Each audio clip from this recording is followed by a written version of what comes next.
You ever spend so long sitting on the bench that you start wondering if you even belong on the team? Yeah, that was me. I was the kid who showed up early to every practice, stayed late after everyone left, and still barely got a minute on the field. Didn't matter how hard I worked. Coach only cared about his favorites, the ones with fancy shoes and last names that sounded important. Every time I watched them play, I told myself, just wait, my time's coming. But truthfully, sometimes I didn't believe it. It's hard to keep faith when you're invisible. One game, one of the starters got injured. Coach looked at me. Not because he believed in me, but because he had no choice. When I stepped onto that field, my heart was pounding so hard I could hear it echo. But the moment the whistle blew, everything went quiet.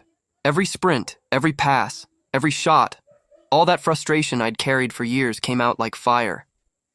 By the end of the match, I'd scored twice and assisted the game-winning goal. Crowd screaming, my teammates staring.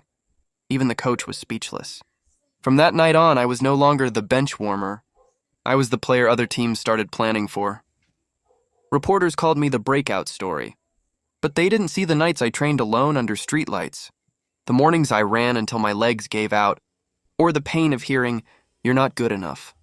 A year later, I was standing in a stadium wearing a professional jersey, my name printed on the back.